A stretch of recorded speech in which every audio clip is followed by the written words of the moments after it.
முதல் வாசகம் சாம்பேலாகமம் முதல் நூல் அதிகாரம் 18 திருவசனங்கள் 6 முதல் 9 மற்றும் அதிகாரம் 19 திருவசனங்கள் 1 முதல் 7 வரை. தாவீது பெலிஸ்தியனை கொன்ற பின் வீரர்கள் வீடு திரும்பி கொண்டிருந்தபோது இஸ்ரேலின் எல்லா நகர்களிலிருந்தும் பெண்கள் ஆடல் பாடலுடன் அரசர் சவுலை சந்திக்க வந்தனர். அவர்கள் கஞ்சிராக்களோடும் நரம்பிசை கருவிகளுடனும் மகிழ்ச்சி பாடல் எழுப்பினர். அப்பெண்கள் அப்படி ஆடி பாடுகையில் சவுல் 1000 பேரை கொன்றார், தாவீதோ 16,000 பேரை கொன்றார் என்று பாடினர். இந்த வார்த்தைகள் சவுலுக்கு அறவே பிடிக்கவில்லை. அவர் மிகவும் சினமுற்று, அவர்கள் தாவீதுக்கு 16,000 பேர் என்றனர், எனக்கோ 1000 பேர் மட்டுமே என்றனர். அவனுக்கு இன்னும் குறைவாக இருப்பது ஆட்சி ஒன்றுதான் என்று கூறினார். அன்று முதல் சவுல் தாவீதை பொறாமை கண் கொண்டு பார்க்கலானார். தாவீதை கொல்ல வேண்டுமென்று தன் மகன் யோனத்தானிடமும் தம் அலுவலர் எல்லோரிடமும் சவுல் தெரிவித்தார். ஆனால் சவுலின் மகன் யோனத்தான் தாவீதின் மீது மிகுதியாக அன்பு கொண்டிருந்தார். ஆதலால் தாவீதை பார்த்து, யோனத்தான், என் தந்தை சவுல் உன்னை கொல்ல தேடுகிறார். ஆதலால் எச்சரிக்கையாய் இரு. காலையிலேயே புறப்பட்டு மறைவாக ஒரு இடத்திற்கு சென்று ஒளிந்து கொள். நீ வெளியில் இருக்கும் சமயத்தில் நான் என் தந்தையின் அருகில் இருந்து கொண்டு உன்னை பற்றி அவரிடம் பேச்சு கொடுப்பேன். அப்படி நான் அறிகிறதை எல்லாம் உனக்கு தெரிவிப்பேன் என்றார்.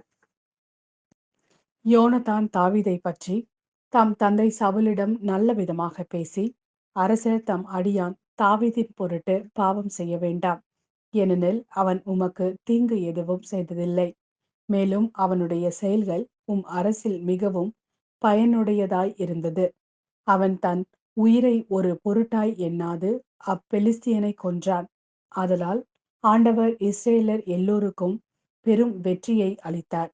நீர் அதை கண்டு மகிழ்ச்சியுற்றீர். அப்படி இருக்க எக்காரணமும் இல்லாமல் தாவீதை கொல்வதன் மூலம் குற்றமற்ற இரத்தத்திற்கு எதிராக நீ ஏன் பாவம் செய்ய வேண்டும் என்று கூறினார். சவுல் யோனத்தானின் வார்த்தைகளை கேட்டார். அதனால் சவுல் வாழும் ஆண்டவர் மேல் ஆணை, அவன் கொலை செய்யப்பட மாட்டான் என்றார். பின்பு யோனத்தான் தாவீதை அழைத்து இவ்வார்த்தைகளை எல்லாம் அவருக்கு கூறினார். மேலும் யோனத்தான் தாவீதை சவுலிடம் அழைத்து செல்ல முன்பு போலவே தாவீது அவரது பணியில் ஈடுபட்டார். இது ஆண்டவரின் அருள்வாக்கு. இறைவா, உமக்கு நன்றி. மாட்கெழுதிய நற்செய்தி அதிகாரம் 3 திருவசனங்கள் 7 முதல் 12 வரை. இயேசு அங்கிருந்து புறப்பட்டு தம் சீடருடன் கடலோரம் சென்றார். கலிலேயாவிலிருந்து பெருந்திரளான மக்கள் அவரை பின்தொடர்ந்தனர். மேலும் யூதேயா, எருசலேம், எதுமேயா, யோர்தான் அக்கரை பகுதி, தீர், சீதோன் ஆகிய இடங்களிலிருந்தும் பெரும் திரளான மக்கள் அவர் செய்தவற்றை எல்லாம் கேள்வியுற்று அவரிடம் வந்தனர். மக்கள் கூட்டம் தம்மை நெருங்கி விடாதவாறு தமக்காக படகு ஒன்றை முன்னேற்பாடாக வைத்திருக்குமாறு அவர் சீடருக்கு சொன்னார். ஏனெனில் பலரை அவர் குணமாக்கியதால் நோயுற்றோர் அனைவரும் அவரை தொட வேண்டுமென்று வந்து அவர் மீது விழுந்து கொண்டிருந்தனர்.